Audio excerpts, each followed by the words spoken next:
चलो जी, आज हम स्टार्ट कर रहे हैं MTB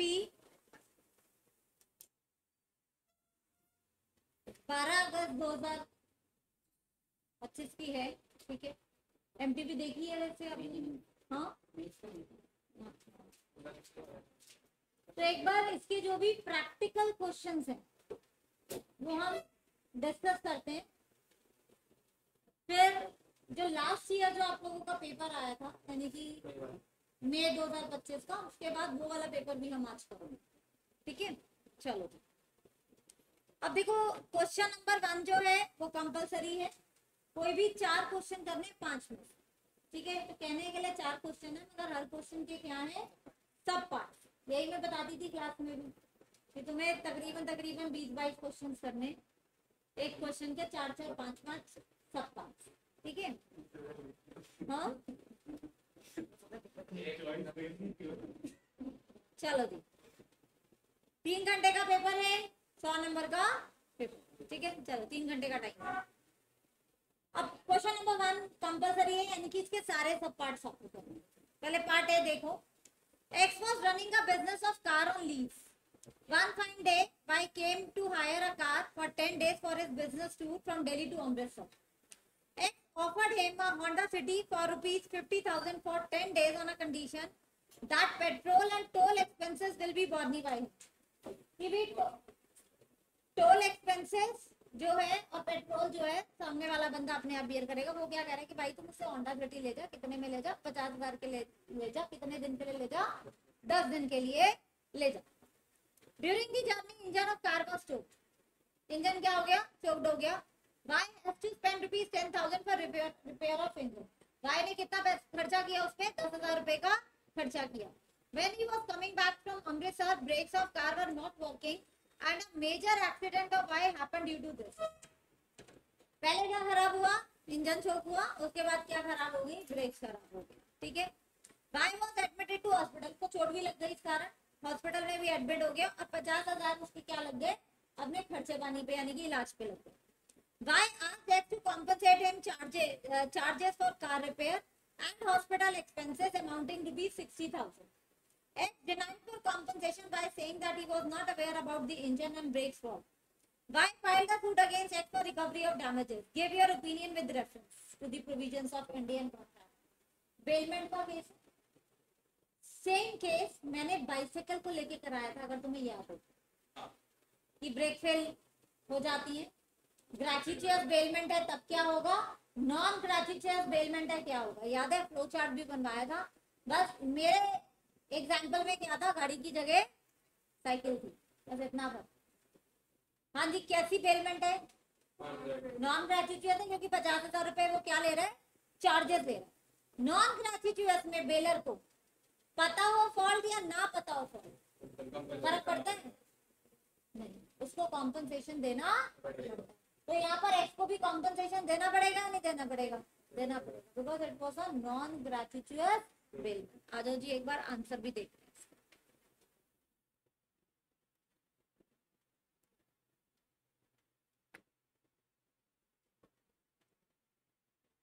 देखो जी, why can withhold the higher charges of rupees 50,000 on account of non-payment of damages and claim an additional rupees 10,000 from X. X is liable for the full rupees 60,000, यानी कि 10,000 repair के, क्योंकि extraordinary expenses होगा ना, वो normal expenses तो gratuity में नहीं देने, मगर एक्स्ट्राऑर्डिनरी तो देने आपको।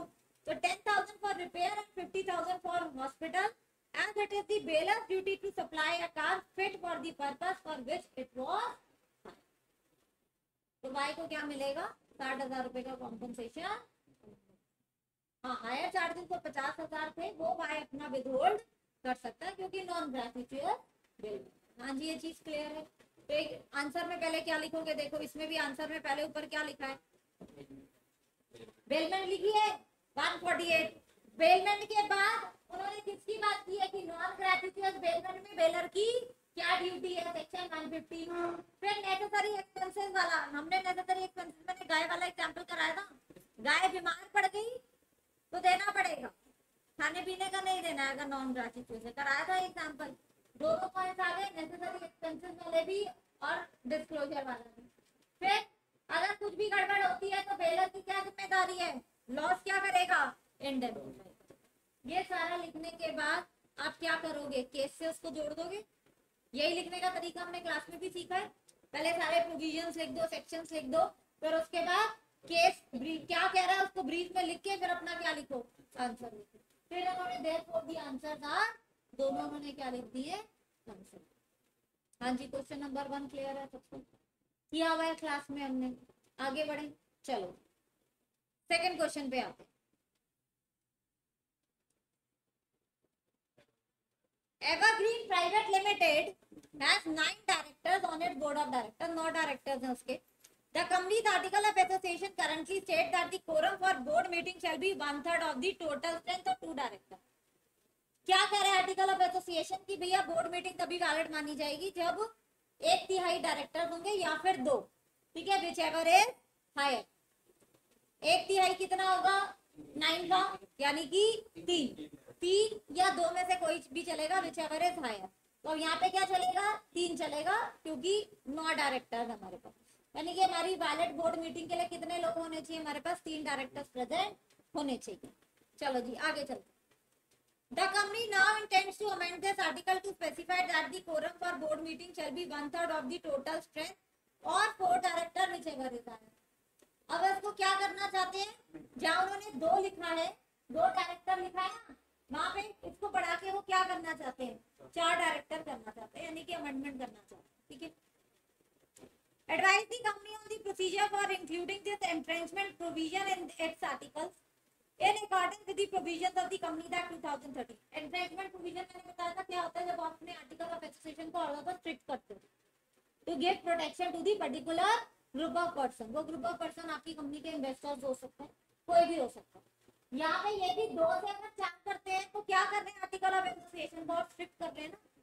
अभी तक तो 3 डायरेक्टर से काम चलता बोर्ड मीटिंग में, अब कितना हो जाएगा, 4 डायरेक्टर हो जाएंगे। तो एंट्रेंचमेंट प्रोविजन है, लेकिन आप क्या कर सकते हो, स्पेशल रेजोल्यूशन पास करके आर्टिकल ऑफ एसोसिएशन को अमेंड आप कर सकते हो, लेकिन आपको किनकी परमिशन लगेगी, जिन्होंने ये एंट्रेंचमेंट प्रोविजन डाला। आ जाओ जी, आंसर एक बार रीड कर लेते।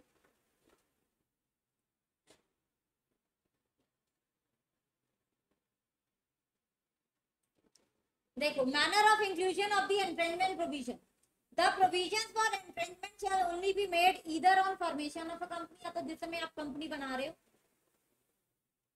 or by an amendment in the articles agreed to by all the members of the company in the case of a private company, and by a special resolution in the case of a public company। special resolution क्या होता है, 3/4 majority होती है, यानी कि 3/4 majority members मान जाएंगे तो आप एंट्रेंचमेंट प्रोविजन का भी क्या कर सकते हो, अमेंडमेंट कर सकते हो या डाल सकते हो entrenchment provision.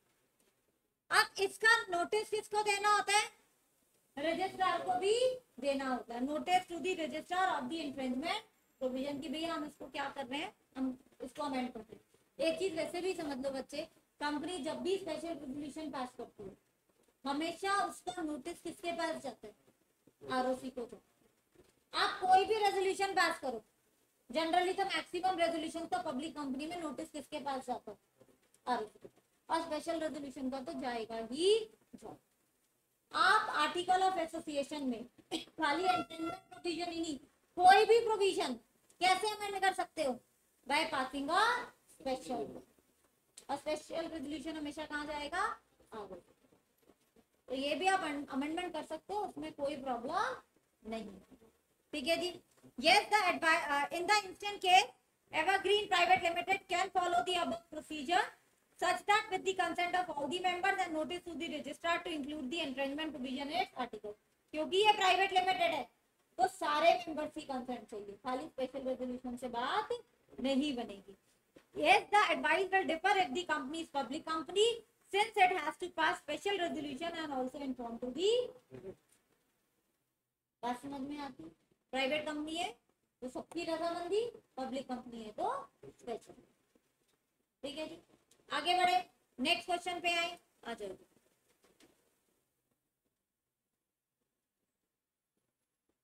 State with reasons whether the following companies can be treated as small companies with reference to the provisions of the Companies Act 2013. Simple सा क्वेश्चन है, 2 पॉइंट्स उन्होंने दे रखे, दोनों में उन्होंने पूछा कि बताओ भैया ये स्मॉल कंपनी है या फिर स्मॉल कंपनी नहीं है। पहला पॉइंट आप STS Private Limited having a turnover of ₹10 crores and the paid up capital of ₹1 crore. Out of these 60,000 equity shares are held by UV Infratech Private Limited. जिस इसमें से इनके 60,000 इक्विटी शेयर्स जो है वो कौन हेल्ड कर रही है? दूसरी प्राइवेट कंपनी हेल्ड कर रही है। हाँ जी, होगी या नहीं होगी स्मॉल कंपनी? हाँ जी फटाफट, क्या क्या प्रोविजन है, कौन बताएगा स्मॉल कंपनी के?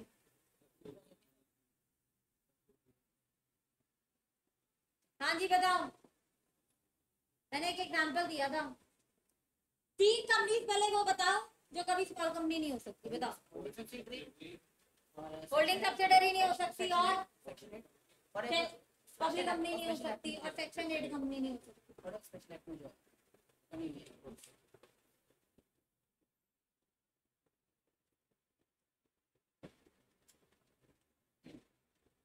अब देखो STS प्राइवेट लिमिटेड के अगर हम paid up capital of turnover देखें तो वो तो हमारी लिमिट से नीचे जा रही है, उसमें तो हमको कोई प्रॉब्लम नहीं है। क्यों? क्योंकि हमारी क्या लिमिट है? Paid up capital of it does not exceed 4 crore rupees और such higher amount as may be prescribed shall not be more than 10 crore rupees। अच्छा नहीं, ठीक है। दूसरा, turnover of which as per profit loss account for the immediately preceding financial year does not exceed 40 crore rupees। 40 crore से ज्यादा की उसकी क्या नहीं होनी चाहिए? टर्नओवर। और such higher amount as may be prescribed it shall not be more than 100 crore rupees। ठीक है, तो उसमें तो दायरे में नीचे ही जा रही है क्योंकि 1 करोड़ की पेड अप कैपिटल है और 10 करोड़ की उसकी टर्नओवर है, तो उस लिहाज में तो ये क्या है? ये स्मॉल कंपनी है। लेकिन आगे वो क्या कह रहे हैं कि वो सब्सिडरी है एक दूसरी कंपनी की। और मैंने एग्जांपल दिया था क्लास में, अगर तुम बड़े बाप के बेटे हो तो हम तुमको छोटा नहीं मानेंगे, याद है? बताया था। तो यहाँ पे ये क्या है? सब्सिडरी भी है, तो लिमिट्स में आने के बावजूद भी वो स्मॉल कंपनी नहीं मानी जाएगी। क्यों? बड़े बाप की औलाद हो भाई, उनको छोटा कैसे माने? नहीं माने। ठीक है, तो पहले का आंसर क्या है? देखो जी, STS Private Limited, though is a small company, taking into account its turnover and paid up capital, but since it is the subsidiary company of UV Infratech Private Limited, hence STS Private Limited cannot be considered as small। पहला point समझ में आया? किया हुआ है class में, हमने example किया। दूसरा आ जाओ जी, ZX Limited having a paid up capital of ₹3 crores and turnover of ₹35 crores। दोनों में क्या है? अंडर लिमिट है। पेड अप कैपिटल भी कम है 4 से और टर्नओवर भी जो है 40 से कम। ना ये किसी की सब्सिडरी है, ना ये किसी की होल्डिंग है और नहीं, but it's a public limited, ZX limited है। तो पब्लिक कंपनी होने के बाद फिर से क्या हो जाएगी? स्मॉल कंपनी के दायरे से, क्योंकि कोई भी पब्लिक लिमिटेड भी स्मॉल कंपनी नहीं। ठीक है जी, चलो जी आंसर देख लेते हैं इसका भी। ZX Limited cannot be considered as a small company since it is a public company। तो वैसे हमारे दायरे से। ठीक है जी, किया हुआ है क्लास में। आगे बढ़े, नेक्स्ट क्वेश्चन पे। Explain the concept of partner by holding out. ये आपका नॉर्मल डिस्क्रिप्टिव क्वेश्चन है। आपको partner by holding out, partner by estoppel किया हुआ है ना हमने, सारे कब वो लायबल होगा कब नहीं होगा, पब्लिक नोटिस देना है अगर एक बार लायबल बन गया, ताकि वो आगे लायबल ना हो सके। जिसको उसने रिप्रेजेंटेशन दी है सिर्फ उसी के अगेंस्ट वो लायबल है, बाकी दुनिया की तरफ लायबल नहीं है। लेकिन अगर नोटिस नहीं देता है तो आने वाली ट्रांजैक्शन के लिए बाकी दुनिया के लिए भी लायबल हो जाता है। सारा पढ़ा हुआ है हमने, तो भाई आपको क्या लिखना है? ये डिस्क्रिप्टिव आंसर। ठीक है जी, क्वेश्चन नंबर 1 कंपलसरी जो है, आता है हमें या नहीं है? आता है, क्लास में किया हुआ है। चलो आगे बढ़ो।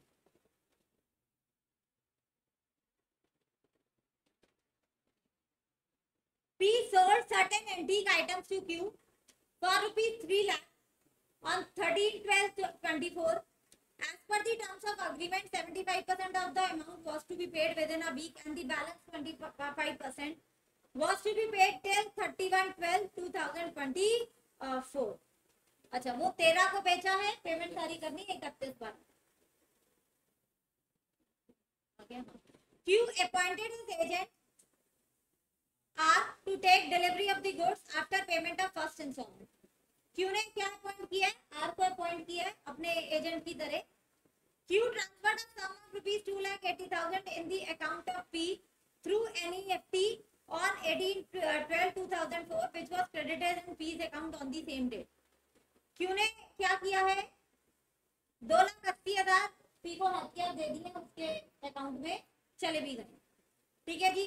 तो यानी कि अब बैलेंस कितना है? 20,000 का balance. R failed to take delivery of antique items due to medical emergency. R जो है वो डिलीवरी नहीं ले पाया due to some medical emergency. By the meantime, Q failed to make payment of the second installment till 31/12/2024. On 10/1/2025, Q's agent came to take the delivery of goods, but P refused to deliver the goods and exercised his right of lien over the goods. उसने क्या बोला कि भाई मेरे पास तो पूरा पैसा आया नहीं है, तो मैं तो तुमको सामान दूंगा नहीं, मैं क्या रख रहा हूँ? राइट ऑफ लीन अपने पास रख रहा हूँ. According to the provisions of the Sales of Goods Act, give your opinion whether P was justified in exercising right of lien as only 20,000 was left to be. बताओ. मैंने तो ये तो 20,000 है, मैंने तो बोला था 54 भी रहती है तो भी तुम अनपेड सेलर हो. याद है क्लास में एग्जांपल भी दिया था. 15,000 का सामान है, 149999 जो है वो तुम पे कर चुके, ₹1 रहता है तो भी तुम क्या हो? अनपेड सेलर है. तो फिर 20,000. और अगर अनपेड सेलर है तो क्या है उसके पास? राइट ऑफ रख सकता है, नहीं रख सकता. ठीक है जी. आ जाओ एक बार आंसर देख लेते हैं.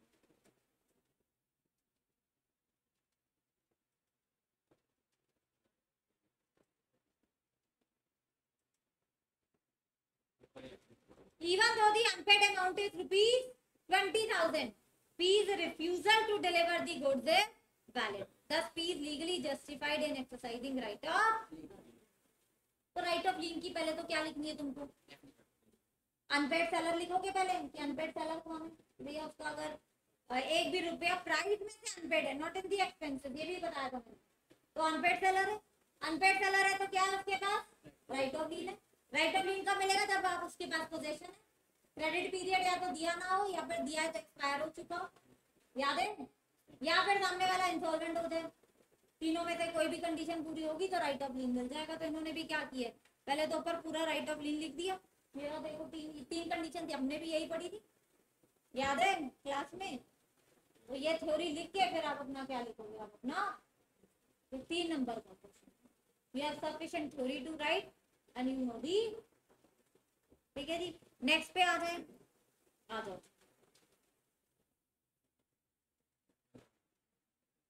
An auction takes place in Delhi for antique items. It is notified to the bidders that the sale will be completed only when the hammer of the auctioneer hits the table and he announces you are the highest bidder. तो हथौड़ा मारेगा और announce करेगा, बकायदा बोलेगा that you are the highest bidder. During the auction, N bids for an antique sculpture worth ₹8 lakh. N ने bid लगाई है 8 लाख रुपए की. The hammer falls. But announcement cannot be made as the auction suddenly stops before the auctioneer can utter any words. Auction रोक दी गई इससे पहले कि auctioneer वो लाइन बोलता that you are the highest bidder. जबकि हथौड़ा बच गया.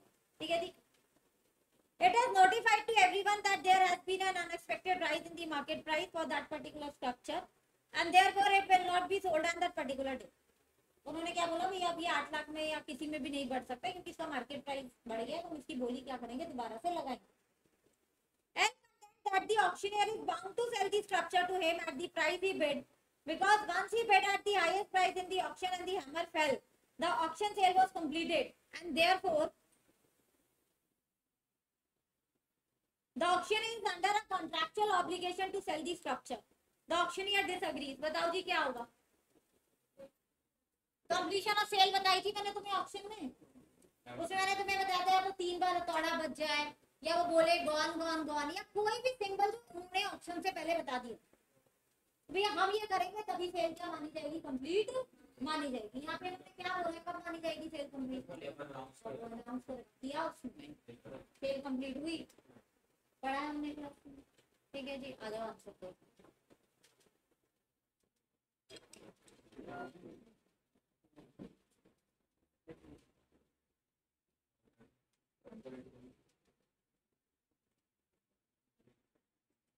पहले इन्होंने क्या लिखा है, legal rules of auction sale लिखा है, फिर completion of the contract of sale लिखा है कि कब कंप्लीट मानी जाएगी।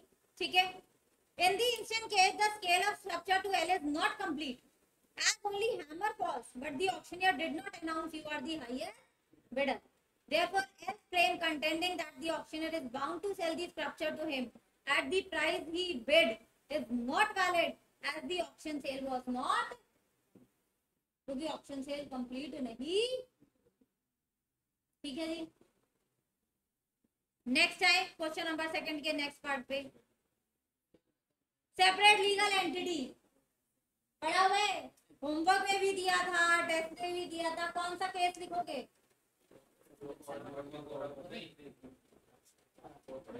सॉलोमन, वो भी लिख सकते हो इन शॉर्ट, क्योंकि सेपरेट प्रॉपर्टी वाला ही है वो भी, कि भाई पर्सन क्या है, डिफरेंट है, तो प्रॉपर्टी कंपनी को बिलोंग करती है, मेंशन कर सकते हो, बट मेन तो उसमें कौन सा केस जाएगा, किया हुआ है बहुत अच्छे से डिटेल में पूरा एक फैक्ट बता के मैंने उसको करवाया था। ठीक है जी, क्लियर है। नेक्स्ट देखो 7 नंबर का question, what is meant by perpetual succession in relation to a company, हाँ सॉरी दोनों मिला के 7 नंबर के हैं, यानी कि 3.5 नंबर और 3.5 number. How does this feature contribute to the continuity of a company despite changes in its membership? इसमें मैंने तुमको एग्जांपल भी कराया था कि एक जगह 4 सारे बोर्ड ऑफ डायरेक्टर हैं, वही मेंबर था, बॉम्ब फट गया, याद आया, सारे मर गए, तब भी कंपनी क्या रहेगी, कंपनी आत्मा की तरह हमारा रजत, याद है कराया था, तो वो आपको 3.5 नंबर में, ये भी डिस्क्रिप्टिव क्वेश्चन है, आपको ये लिख लोगे। ये 2 क्वेश्चन तो मेरे ख्याल से बड़े स्ट्रेट फॉरवर्ड क्वेश्चन है, बहुत डिटेल में हमने किए है ना, इसमें तो कोई प्रॉब्लम नहीं है। आगे बढ़े, क्वेश्चन नंबर 3 पे आ जाए, चलो जी आ जाओ। Explain the provisions relating to the change of a name of limited liability partnership, किया था 2 तरीके से नेम चेंज हो सकता है, बताओ कैसे।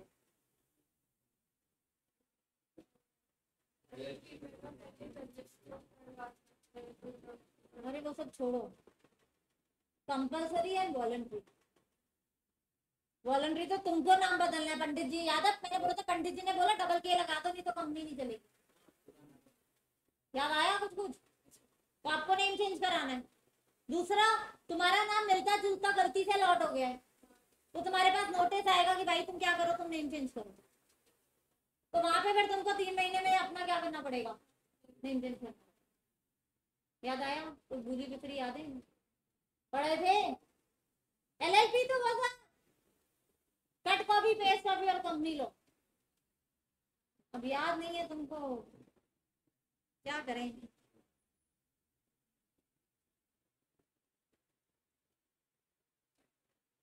इन्होंने Macaura versus Northern Insurance Company Limited का दिया है, ये केस भी हमने क्लास में पढ़ा था। ठीक है, क्या चीज, हाँ दिया है तो रेफरेंस तो दे दो ना, डिस्क्रिप्टिव क्वेश्चन है, तुम्हारे पास केस है, नाम है, तो लिख दो ना 5-7 लाइन। ठीक है, हाँ जी देखो सेक्शन 17 पे आ गए एलएलपी के, ये ना कि 3 महीने के अंदर अंदर आपको क्या करना पड़ेगा, नेम चेंज करना पड़ेगा। चिट्ठी आएगी, प्रेम पत्र आएगा सेंट्रल गवर्नमेंट से, अगर याद हो, यही बात बोली थी मैंने आपको, और उस प्रेम पत्र को तुमको क्या करना पड़ेगा, कंप्लाई करना। सेम डिस्क्रिप्टिव क्वेश्चन है डायरेक्ट। ठीक है जी, आगे बढ़े, चलो जितने ढंग से पढ़ाई की होगी ना, वो लॉ में पूरा 100% अटेम्प्ट कर कर आए। चलो अब आ जाते हैं क्वेश्चन नंबर 3 पे। पॉइंट नंबर 1 देखो, पी क्यू आर पार्टनर है ना कंस्ट्रक्शन पर, पी क्यू आर एसोसिएट है, तीनों बंदे उसमें पार्टनर्स हैं। P buy cement on behalf of the firm from D, उसने फर्म के बिहाफ पे डी से क्या करी है, सीमेंट करी थी। The cement is used in the ordinary course of the firm business, और ये सीमेंट जो है फर्म के ऑर्डिनरी कोर्स ऑफ बिजनेस में है, हो सकता है कंस्ट्रक्शन का काम करते हो या जो भी। P uses the cement for his personal purposes. P ने क्या किया, अपने पर्सनल पर्पस के लिए इस्तेमाल कर लिया। The supplier D who is unaware of the private use of cement by P claims the price from the firm. उसने फर्म से पैसे मांगे, भाई तुम पैसे दो। The firm refuses to pay for the price on the ground that the cement was never received by it. हाँ जी मुझे बताओ, फर्म बच सकती है?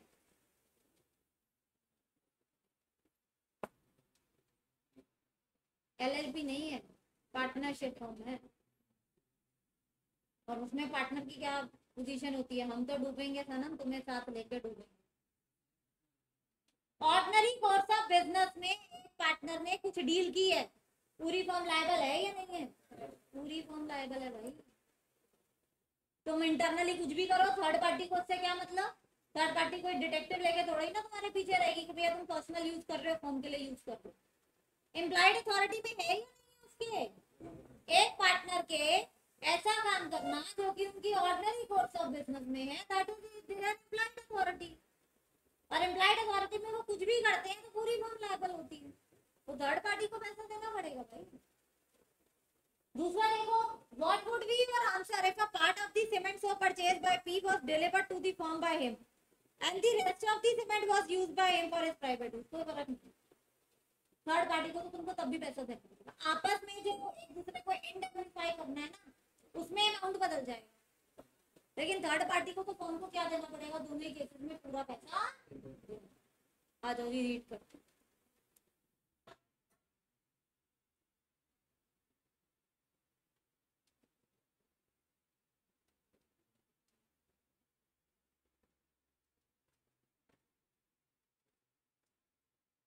देखो जी, पहला फॉलोइंग आर द आंसर्स। पहले इन्होंने भी देखा एम्प्लॉयड अथॉरिटी लिखा है ऊपर, सेक्शन 18 लिख दिया। एम्प्लॉयड अथॉरिटी के कौन कौन से सेक्शन थे?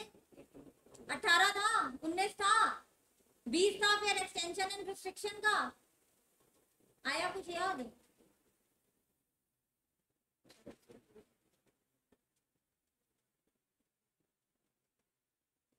फिर उसी के बाद 20, 21, 22, 23, 24, 25, 25 में से एप्लीकेशन याद है?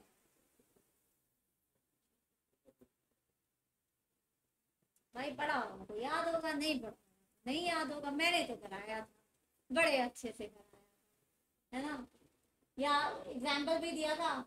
पैसे लिए, बीवी का फोन आया, शॉपिंग पे लेके चलो, सारे पैसे खर्च हो गए, याद है? तो यहाँ पे भी वो क्या कर रहा है, पर्सनल यूज का पर्सनल यूज है, चाहे सीमेंट का हो, चाहे किसी और चीज का हो, गाड़ी का हो, किसी भी चीज का हो। अब इन्होंने भी ये सारे सेक्शंस लिखने के बाद फिर इन्होंने क्या दिए? आंसर दिए। तो पहला आंसर क्या है? Said section is applicable only to the act done by partners for the purpose of the business of the firm. In such case, partner act as agent of the firm for the purpose of the business of the firm. Since in the given case, P buys cement on behalf of the firm from D in the ordinary course of the firm's business. Therefore, in the given case, firm's contention of refusal to pay the price on the ground that the cement was never received by is not tenable. चलेगा ही नहीं जी, बार वाला थोड़ी ना तुम्हारे पीछे दौड़ेगा कि तुम internally क्या। ऑर्डिनरी कोर्स ऑफ बिजनेस में पार्टनर ने कुछ भी किया तो entire firm is liable to the outsider. Second point देखो, further for commission of the wrongful act by the partner the firm is liable to the same extent as the partner for any loss और injury cost to a third party by the wrongful acts of the partner. In the given case, part of the cement so purchased bye P was delivered to the firm by him and the rest of the cement was used by him for his private use, was not from the firm and the supplier. Since the act of the P to the purchase the cement was in the ordinary course of business. क्या मतलब है within ordinary course of business? उसकी implied authority में है, with the authority of the partner. However, wrongful use by the partner will make the firm liable to the same extent as the partner for loss or injury caused to D. However, PQ or associate can take action against P, the partner. Partner के against action लो, उससे loss compensate करवाओ, इंडेमनिफाई करो अपने आप को, लेकिन third party को तो पैसा आपको देना। क्लियर है दोनों क्वेश्चंस? चलो जी आगे बढ़ते हैं।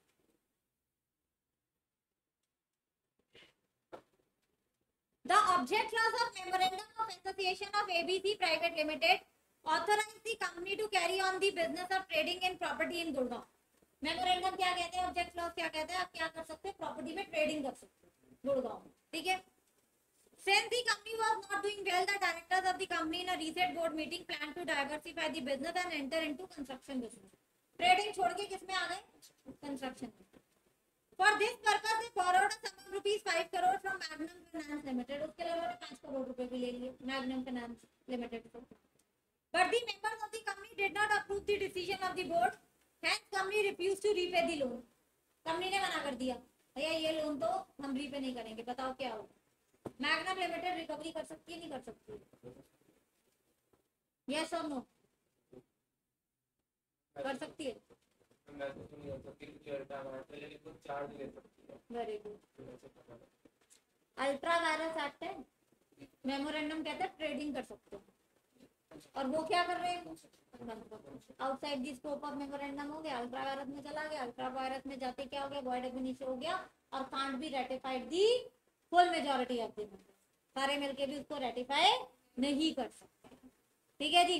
तो ये तो पक्की बात होगी कि रिकवरी नहीं हो सकती लोन, ठीक है ना, क्योंकि एसेट खरीदी गई है अगर कोई, लेकिन यहाँ पे लिखा नहीं है उन्होंने कि कोई एसेट खरीदी है उन्होंने, क्योंकि उन्होंने सिर्फ सिंपली 5 करोड़ का लोन बोला है. तो एसेट चार्ज वाला पॉइंट जो है वो चाहो तो लिख भी दो, चाहे तो छोड़ दो, ठीक है जी. आ जाओ एक बार आंसर पढ़ लो.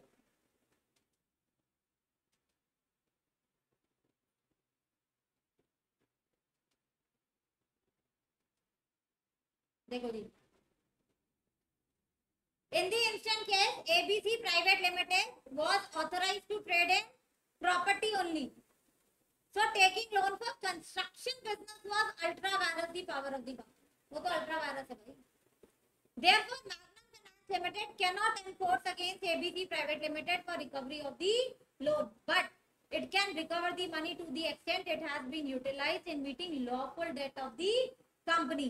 Then step into the shoes of the debtor paid off, and consequently it would be entitled to recover the loan to that extent from the company. Subrogation बताया था मैंने.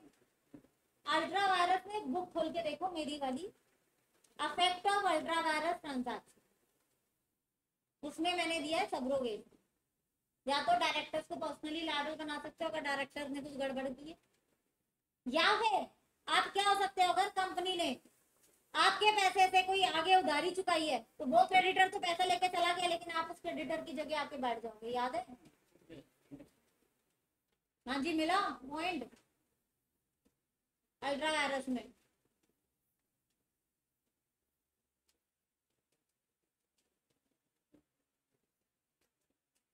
हाँ जी माधव, मिला, मिल गया. हाँ जी, किया था ये पॉइंट हमने, तो सेम पॉइंट यहाँ पर उन्होंने भी देखा है. If the money is not spent, और अगर मनी खर्च नहीं की है तो इंजंक्शन ऑर्डर ले सकते हो, वो भी दिया. देखो नेक्स्ट आगे, उसी पॉइंट के आगे, कि आप कंपनी को रोक सकते हो कि भाई अब इनको पैसा खर्च करने से रोक दिया जाए क्योंकि ये पैसा मेरा. अरे अल्ट्रा वायरस मिल गया. If the money is not spent, it may stop ABC Private Limited from spending by means of injunction and recover the unspent.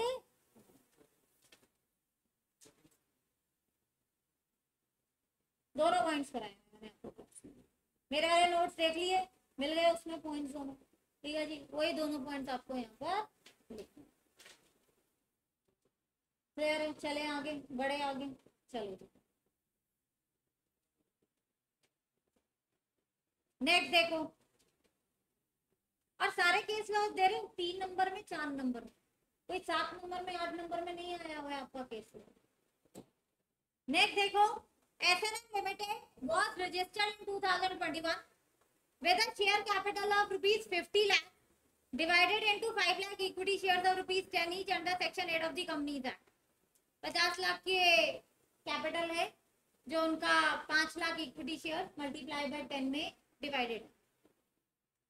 Company earned huge profit during the financial year due to boom in the market. On 10th May 2025, 75% members of the company demanded to distribute 10% dividend to the equity shares. हाँ जी, कर सकती है भाई, तुम अरबों बना लो. Section 8 company prohibited है, restricted भी नहीं है। मैंने रिस्ट्रिक्शन और प्रोहिबिशन वर्ड में तुमको डिफरेंस समझाया था, याद है? मम्मी से पार्टी जाने की परमिशन मांगी थी तुमने, मम्मी ने कहा बेटा 9 बजे तक आ जाना, रिस्ट्रिक्शन। मम्मी ने कहा निकले तो टांगे तोड़ दूंगी, प्रोहिबिशन। प्रोहिबिट है सेक्शन 8 कंपनी, दे ही नहीं सकती है। भाई तुमने कितना प्रॉफिट कमाया, section 8 company can't distribute dividend to a. तो सेक्शन 8 कंपनी की डेफिनेशन लिखोगे, ये वाला प्रोविजन लिखोगे, और फिर क्या लिखोगे? आंसर। क्योंकि सिर्फ 3 नंबर में दिया तो लंबा चौड़ा डिस्क्रिप्शन भी नहीं लिखना तुमको।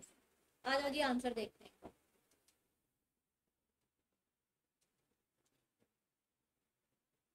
In the instant case, S&M Limited cannot declare dividend to equity shareholders as it is a Section 8 company which are specifically prohibited. देखो वर्ड क्या लिखा है, prohibited आंसर में भी, from paying dividend. The profits of a Section 8 company must be applied towards promoting its objects. Therefore, the special resolution passed in the EGM to declare a dividend is invalid. तुम 75% क्या, तुम 100% सारे share holders मिल जाओ, हामी भर लो, तब भी तुम डिविडेंड बांट नहीं सकते हो सेक्शन।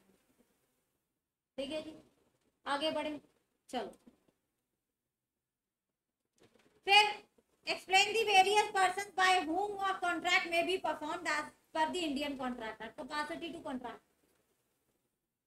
ठीक है, परफॉर्मेंस ऑफ कॉन्ट्रैक्ट में भी पढ़ा था, कौन कौन निभा सकता है? हाँ जी बताओ फटाफट। प्रॉमिसर खुद निभा सकता है, या फिर उसका एजेंट निभा सकता है, लीगल रिप्रेजेंटेटिव निभा सकता है, थर्ड पर्सन भी निभा सकता है, अगर बाकी की दोनों पार्टीज क्या हो जाए, अग्री हो जाए। नोवेशन का एग्जांपल भी मैंने तुमको यहाँ पे दिया। अगर मेरे जो हैंड रिटन नोट्स हैं उनको खोल के देखोगे तो परफॉर्मेंस ऑफ कॉन्ट्रैक्ट में सबसे पहला पॉइंट मैंने तुमको यही करा। जॉइंट प्रॉमिसर्स आ गए, एक नहीं निभाएगा तो दूसरा निभाएगा भाई। ठीक है, तो ये सारी पार्टीज क्या है, दे कैन परफॉर्म दी। ठीक है जी, डायरेक्ट डिस्क्रिप्टिव क्वेश्चन है।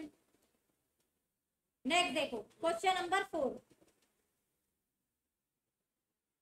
Examine the validity of the following agreements. Mrs Priya pays a sum of rupees 10,000 to a marriage bureau to provide information about the prospective grooms for her daughter's marriage. Valid है invalid है? ये valid है। Marriage brokerage agreement against public policy है बच्चे, और मैंने example भी दिया था। मैरिज ब्रोकरेज का मतलब होता है पैसा देके दुल्हन खरीदी, पैसा देके दूल्हा खरीदा। यहाँ पे दूल्हा दुल्हन नहीं खरीद रहे, मैरिज ब्यूरो तो जब क्या करवा रहे हैं, आपको मीटिंग करवा रहे हैं एक दूसरे, तो ये वाले वैलिड होते हैं अग्रीमेंट्स। ठीक है, आ जाओ जी आंसर साथ के साथ देख के चलते हैं।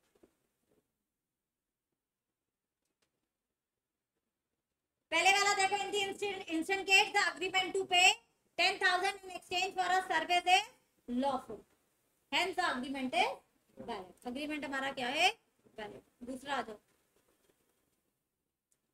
Bharat agreed with John to sell his white bull.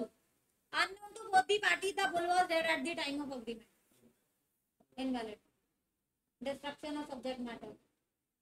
कैसी मिस्टेक है, बायोलेटरल मिस्टेक है, आज सब्जेक्ट मैटर। याद आया, मैंने नेपाल का घर बेचा था, वो नेपाल का घर बेच रहा है, वो नेपाल का घर खरीद रहा है, भूकंप आ गया रात को, है ही नहीं, घर है चुका। याद आया, इनवैलिड है। ठीक है जी, कौन से हेड में इनवैलिड है? ठीक है, मिस्टेक है जी, कैसी, बायोलेट, डिस्ट्रक्शन ऑफ सब्जेक्ट। ठीक है, नेक्स्ट आता है, Rishabh sells the goodwill of his shop to Omkar for rupees 10 lakh and promises not to carry on such similar business within the local limits so long as Omkar carries on like business. Valid है, invalid है?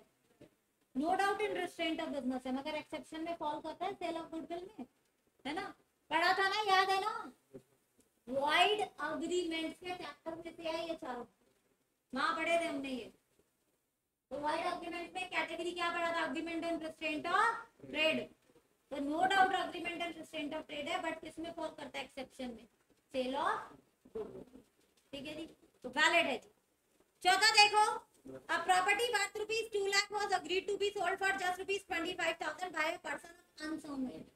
इतने इससे ज्यादा easy question कोई नहीं। तो capacity to contract में unsound mind के कॉन्ट्रैक्ट हैं। और ये 7 नंबर में 4 क्वेश्चन है, तो मान के चलो 1.5 नंबर के, तुमको ज्यादा लिखना भी नहीं है, 6-7 लाइन लिखनी है बस, दैट्स इट। और अपना क्या देना है, सिंपली आंसर देना। देखो इन्होंने भी उतने छोटे छोटे लिखे, देख रहे हो कितने छोटे छोटे उसमें इन्होंने आंसर दिए, बस इतना इतना ही देना क्योंकि है 1.5 नंबर, तो 1.5 नंबर में कहानी लिखने में मत बैठता है।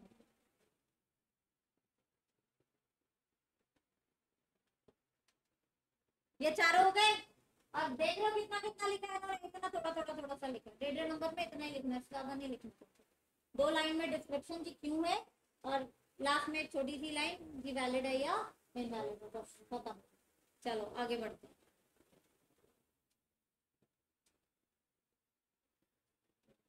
ये डायरेक्ट डिस्क्रिप्टिव क्वेश्चन है। Presentment for acceptance of a bill of exchange under the negotiable instrument, ये हमने पढ़ा था। Distinguish it from the presentment of a promissory note for site. Promissory note for site का क्या मतलब होता है, कौन बच्चा बताए? ऑन साइट, आफ्टर साइट, इसमें डिफरेंस भी समझाया था मैंने तो।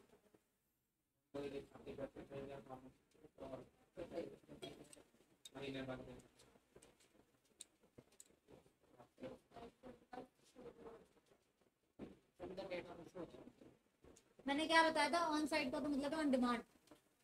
फॉर साइड का क्या मतलब होता है, आफ्टर साइड का क्या मतलब होता है? भैया पहले तुम जाओ प्रेजेंटमेंट करो, डेट ऑफ मेच्योरिटी लिखवाओ, तब तुम्हारा मीटर चालू होगा। वो बताया था, after side, on side, at side, याद है? हाँ जी, ऐसा नो याद है ना, चलो वेरी गुड। तो ये आपका स्ट्रेट फॉरवर्ड डिस्क्रिप्टिव क्वेश्चन है, अच्छा खासा मैंने बहुत सारे पॉइंट्स करवाए। और 7 नंबर में तुम सारे लिख दो, जितना हमने प्रेजेंटमेंट ऑफ बिल का पढ़ा था ना, सारा उठा के लिख दो। क्यों?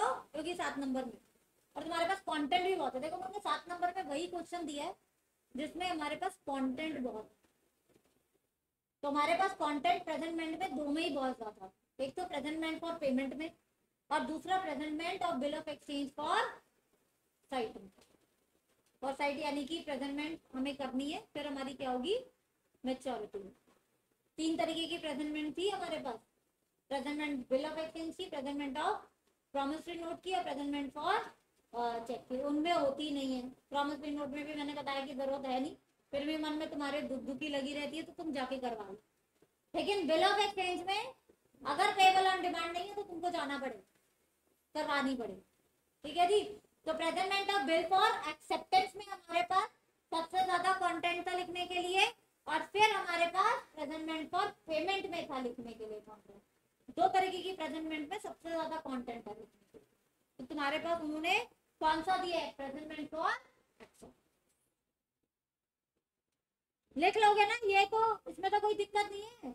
अरे हाँ ना, कुछ तो बोलो भाई, डायरेक्ट क्वेश्चन है, पॉइंट फॉर्म में सारा लिखवा रखा है। मेरी बुक से उठा के एज इट इज याद करके एज इट इज भी लिखवाओ तो भी बढ़िया काम चल जाए। ठीक है जी, चलो आगे चलते। Explain the process by which a bill becomes an act of parliament in India. After a law is enacted, how is it enforced and which authorities are responsible for its implementation? आपका जो first chapter है उसमें से है, bill पहले जाएगा parliament में, राज्यसभा लोकसभा में, फिर दोनों से पास होएगा, फिर प्रेसिडेंट की असेंट होगी, फिर जाके वो एक्ट बनेगा, फिर उसके बाद अथॉरिटीज उसको क्या करेंगी, उसको लागू करेंगे। ये भी आपका क्या है, सीधा डिस्क्रिप्टिव क्वेश्चन है, 6 नंबर में आराम से जितना कंटेंट है सारा। ठीक है जी। और ये मैंने कहा भी था, जो फर्स्ट चैप्टर है मैंने समझाया सारा हुआ है इनिशियल 2-3 क्लासेस में, लेकिन आपको वो पढ़ना पूरा कहाँ से है, अपनी स्टडी से, याद वहीं से करना है आपको अपनी स्टडी। ठीक है जी। फिर बीच में मैंने तुम्हें अथॉरिटीज भी बताई थी, कितने तरीके की अथॉरिटीज है। अगर कंपनी लॉ की बात करें तो एमसीए बताई थी तुमको, फिर रीजनल डायरेक्टर्स बताए थे उसके नीचे, फिर आरओसीज बताए थे उसके नीचे, याद है? कंपनी लॉ में वो बताया था, नॉर्मल लॉ कोई भी बनेगा तो उसकी अथॉरिटीज अलग होंगी, वो कैसे कैसे इम्प्लीमेंट होगा, नहीं याद है तो भैया पढ़ लेना। ठीक है, चलो जी। तो ये डायरेक्ट है। नेक्स्ट आते हैं क्वेश्चन नंबर 5 पे आ जाते हैं, फिर से हमारे प्रैक्टिकल क्वेश्चन है। M&O Limited, a supplier of electronic components, entered into a contract on August 1, 2023 with PQR Enterprises for the sale of 1000 units of microchips. The contract specifically identified the microchips by serial numbers and confirm that they are in a deliverable state. Stored in Amanos Limited warehouse. The contract stipulated that the goods would be delivered on September 1, 2023. MNO limited है, electronic components का supplier है, contract किया है उसने PQR के साथ 1000 unit microchips बेचने का। हर चिप पे क्या है, एक सीरियल नंबर है, और उन्होंने ये भी कंफर्म किया कि ये कैसे है ना डिलीवरेबल स्टेट, यानी कि कौन सी कैटेगरी में आ गए, goods are in a deliverable state, और स्पेसिफिक भी, ठीक है। Stored in MNO limited warehouse, और MNO लिमिटेड के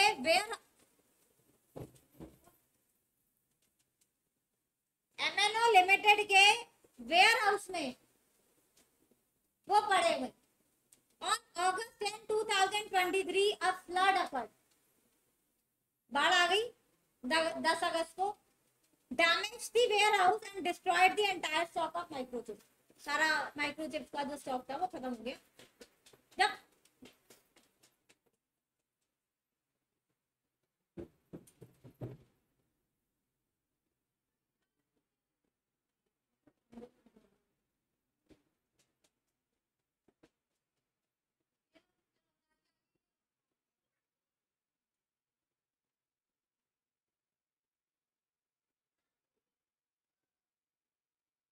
फ्लड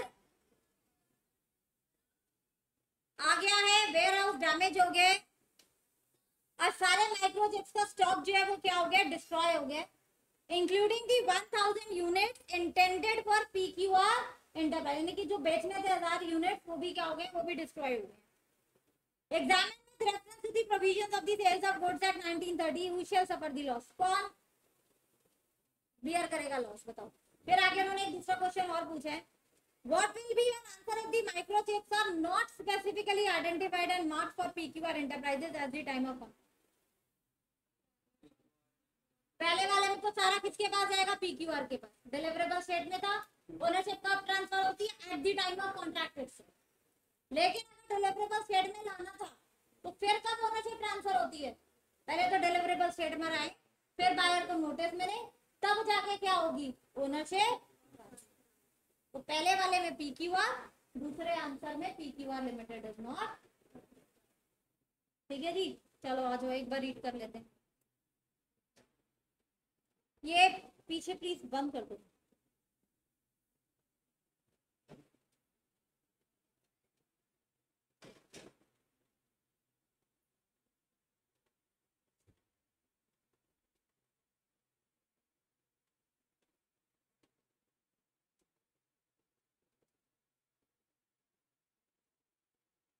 देखो जी, in the instant case, since the microchips were specifically identified and were in a deliverable state when the contract was formed, ownership likely passed to PQR enterprises. Therefore, PQR enterprises will suffer the loss. किसका होगा, PQR का होगा। लेकिन भाई देखो second में फिर उन्होंने बोला अगर गुड्स आइडेंटिफाइड और असर्टेन नहीं थे तो ओनरशिप अभी तक ट्रांसफर ही नहीं हुई।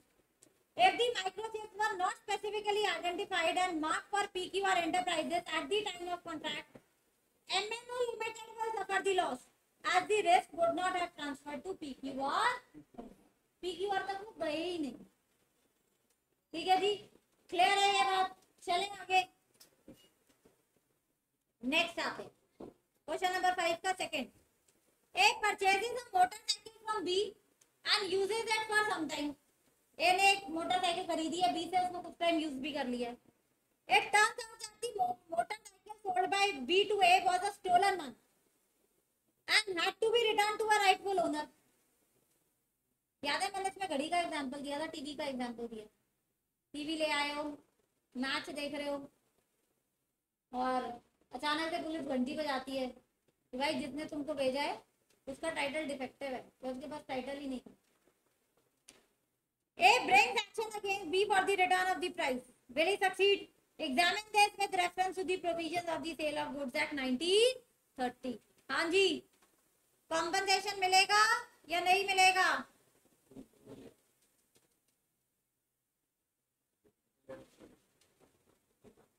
इम्प्लाइड कंडीशन थी एज टू टाइटल। बेचने वाले के पास टाइटल था क्या? बेचने वाले के पास टाइटल नहीं था। तो देखो उन्होंने भी क्या लिखा है, imposes an implied condition on every contract of sale that the seller has the right to sell the good means he should be the real owner। ये तो चोरी का था।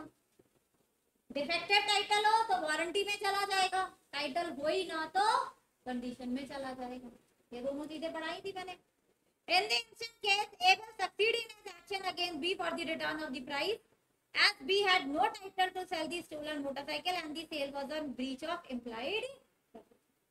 कॉन्ट्रैक्ट कैंसिल कर सकते हैं। कॉन्ट्रैक्ट कैंसिल करने का क्या मतलब है? मोटरसाइकिल वापस करे, अपने पैसे वापस ले। और दूसरा क्या ले सकता है?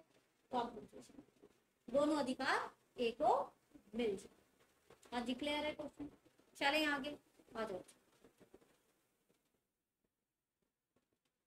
नेक्स्ट देखो, डिसोल्यूशन ऑफ पार्टनरशिप लिखना है। कौन कौन से ग्राउंड है? सेक्शन 40 से लेके 44 याद है? Modes of dissolution by mutual consent, by contingencies, by notice, याद आया? बाय कोर्ट, सेक्शन 44, वो सारे सेक्शन वाइज आपको पूरा लिखना। 7 नंबर में तुम्हारे पास बहुत कंटेंट। 7 नंबर में देख लो, उन्होंने वही क्वेश्चन दिया बच्चे जिसमें लिखने के लिए बहुत कुछ है। तो जब तुम मुझसे क्लास में पूछते थे मैम इतना छोटा कैसे करें, बड़ा कैसे करें, तो मैं तुम्हें एक चीज ये भी कहती थी कि वो वही देंगे ज्यादा नंबर में जिसमें तुम्हारे पास कंटेंट होगा लिखने। ठीक है, चलो जी। तो सेक्शन 4 के लिखना, पूरा नंबर मिलेंगे। What are the conditions to be satisfied for an agent's authority in an emergency? Emergency के लिए क्या कंडीशन होनी चाहिए? एजेंट ने कम्युनिकेट किया, प्रिंसिपल से बात ना हो पाई हो। दूसरा, किस लिए किया? प्रिंसिपल को लॉस से बचाने के लिए, यानी कि बकायदा ड्यू डिलिजेंस उसमें होना चाहिए। ये कंडीशन थी, तभी उसे क्या मिलेगा? Employed authority during the emergency. मेरे को नहीं मिला। ठीक है, तो ये भी डायरेक्ट क्वेश्चन है बच्चों। ठीक है, आंसर से देख लेते हैं एक बार।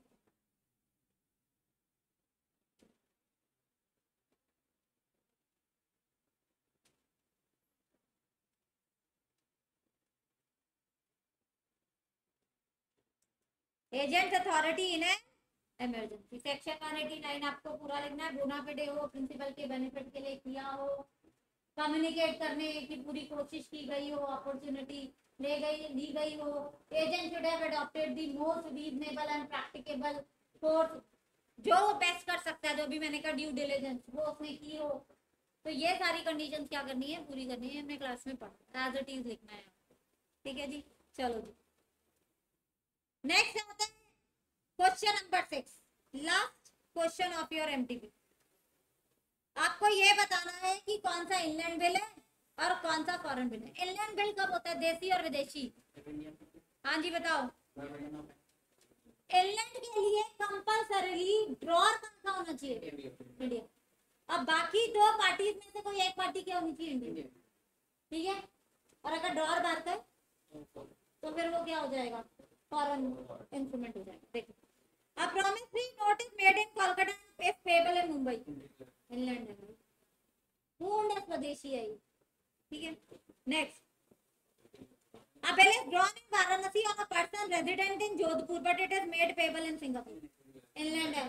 फिर से ड्रॉर यहाँ का और बाकी दो पार्टीज में से एक हिंदुस्तानी है। ठीक है, इनलैंड हो गया जी। a resident of Agra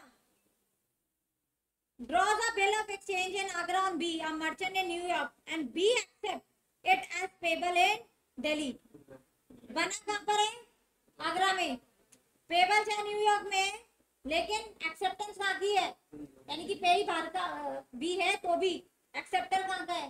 हिंदुस्तानी। फिर से क्या हो गया? A promissory note is made in New York, आगे पढ़ने की जरूरत ही नहीं। न्यूयॉर्क में बने भाई, विदेशी है। ठीक है, आगे पार्टी कहीं की भी हो, में फर्क ही नहीं पड़ता। लास्ट देखो, bill of exchange is drawn in London. फिर से ड्रॉन इन लंदन। भाई आगे कुछ भी करते रहो, फॉरेन विदेशी। तो इनलैंड इंस्ट्रूमेंट, फॉरेन इंस्ट्रूमेंट की डेफिनेशन लिखो, फिर दो लाइन में अपने आंसर लिखो। है भी कितने? 7 नंबर में 5 है, कोई 1.5 नंबर आ गया तो ज्यादा इसमें मारामारी करनी नहीं है। सबकी इकट्ठे ऊपर पहले इनलैंड इंस्ट्रूमेंट, फॉरेन इंस्ट्रूमेंट लिखा तुमने, और उसके बाद एक एक लाइन डाल के आंसर। हाँ जी, क्लियर है। नेक्स्ट देखो 6 का बी पार्ट। अब इसमें भी डायरेक्ट है, quasi contract and silent free के नंबर पढ़े हमने, ठीक है। Responsibility of finder of goods, finder मैंने बहुत तसल्ली से पूरा डिटेल में कराया। अंगूठी खोई थी हीरे की, याद है क्या क्या किया था, क्या क्या रिस्पॉन्सिबिलिटी थी। ओनर को ढूंढे, अपने गुड के सामान के साथ मिक्स ना करे, जब ओनर मिल जाए तो वापस करे। पढ़ा है, याद है। बेचना नहीं है सामान, बेच कर सकते हो, 3 सिचुएशंस पड़ी थी उसमें, ठीक है। वो as it is descriptive question है, वो आपको लिखना है, ठीक है जी। नेक्स्ट आ जाओ। अब दूसरा, किस प्रकार के गुड्स हैं ये, टाइप्स ऑफ गुड्स। कौन प्रकार के गुड्स होते हैं जरा बताना। Existing, future, contingent. एग्जिस्टिंग में 3 कौन कौन से, स्पेसिफिक, अनसर्टेन, अनसर्टेन, ठीक है जी। आ जाओ। A wholesaler of cotton has 100 bales in his godown. He agrees to sell 50 bales and these bales were selected and set aside. Ascertain, specific and ascertain. दूसरा देख लो। A agrees to sell to B 1 packet of sugar out of the lot of 100 packets lying in his shop.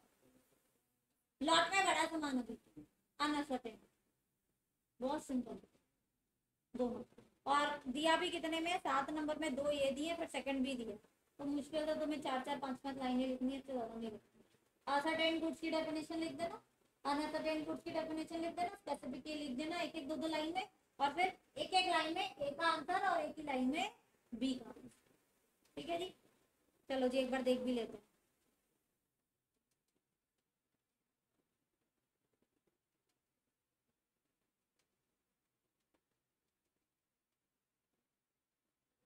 पहला ए का answer देखो। In this case the contract is for the sale of a certain good as the cotton bales to be sold are identified and agreed after the formation of the cotton. चीनी वाले case में uncertain है।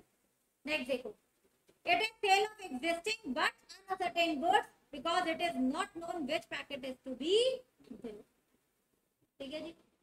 चलो last आ जाओ।